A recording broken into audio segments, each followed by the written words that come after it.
everyone, so you already read in the title. I have been confused about this S21 series altogether. If you are living in US, the only reason to be happy about is the pricing, right? But in India and some other countries, we don't even have that actually. Why am I saying this? Because the devices are actually expensive in India.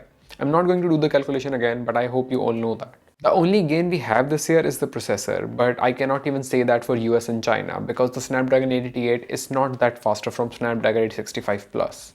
So who won this year? Definitely not the consumer. I mean, yes, Samsung has improved a lot, at least in the Ultra department, but what about the S21 and S21 Plus? Should you even consider these devices? Okay, I know I'm confusing you because in my last video I said S21 Plus is as good as S21 Ultra if you don't care about the cameras.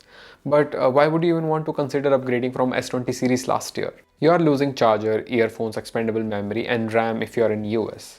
I mean, don't get me wrong, it's a good device, and if you are in India or in some European country, you still get that Exynos, which is improved a lot.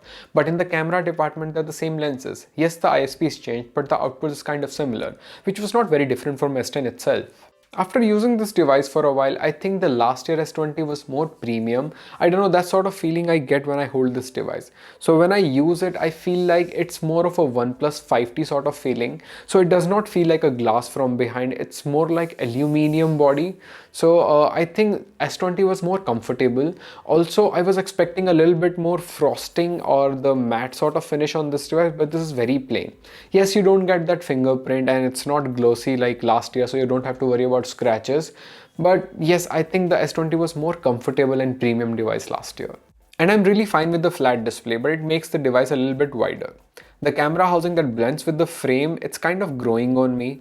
I definitely prefer S21 Plus camera bump over S21 Ultra. It's easier to hold while gaming and I still love that phantom black color on this phone.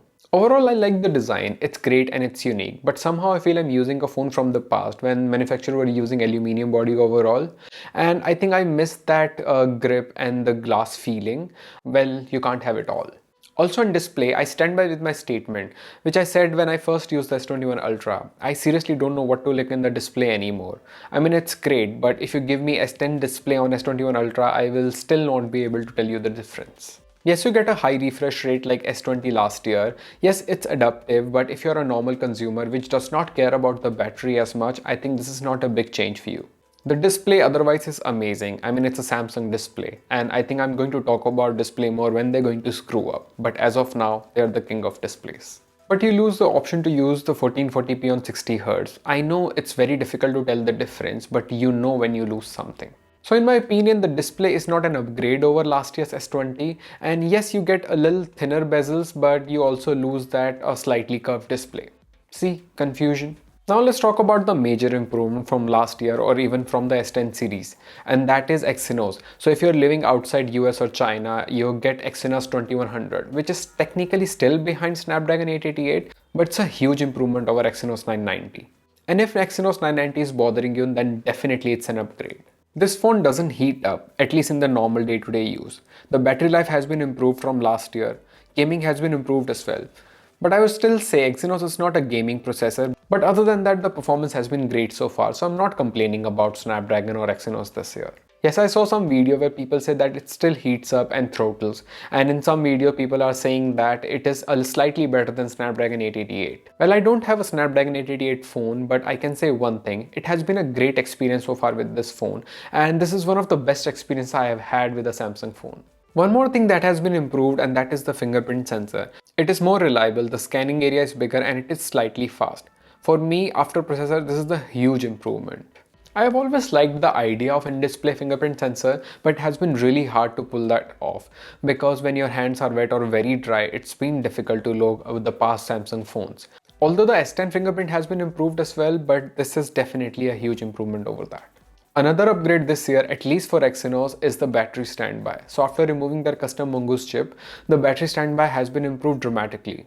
Now I don't need to turn on that power saving mode or turn anything off in the night. And the average standby loss is 3 to 4% overnight, which is really great. I actually get around 7 hours of screen on time, which is slightly better than S21 Ultra, and I get this over the period of 2 days, which was never possible in the previous Exynos phone. So I'm impressed with the Samsung and Exynos this year, and that was my complaint from Samsung S8, and I'm glad to say that it has been improved a lot. Samsung has also improved the haptics this year, so they're getting closer and closer to iPhones. The haptic motor is great, but I think the iOS gives it better feedback. Yes, iOS, not the iPhones. So the hardware is great, but I think Samsung should work on the software part of haptics.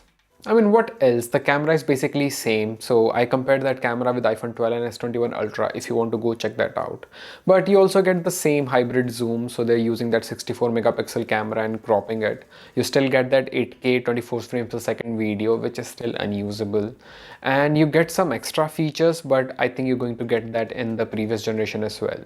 So the only thing that I think that has been improved is the audio, but for the camera, I don't think it's a great upgrade this year. So for just because of camera, you should not upgrade from last year. Yes, you get 5G in India this year, which was missing last year. That's why I think the prices were less. But in US, you still get the same 5G, and in S20 Plus, you already had millimeter wave. So I don't think that's a huge improvement over there. I'm not trying to bore you by telling you what you already know. I'm just trying to understand why would you even upgrade from last year. So if you have a Snapdragon phone of S20 series or even S10, I think you should skip this device. But if you're coming from S9 or the previous generation, I think yes, it is an upgrade, but I think you should still choose S20 Plus over this phone because the only thing you lose there is the 3.5mm jack.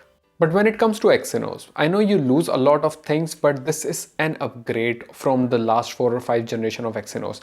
This is a practical device which actually works. So if you want to upgrade to something, this is it. So overall, I like this phone, but this phone did not wow me. I know it's a practical phone which does everything, but all Samsung did is fixing their last year's mistake. The problem is we did lose a lot of things this year. Another problem with S series phone is the pricing, and the pricing varies a lot in the offline and online market. The pre-orders are usually stuck after the pre-order itself. So if you want to buy this phone, you should know the resale value is really bad. So either wait for this device or consider everything before purchasing it because you might not get a good value out of it. I hope you enjoyed this video, and if you did, please hit the like button, and if you didn't, just let me know where can I improve. Also subscribe if you like the content based on experience. My name is Rohit. I'll see you in the next one. Till then.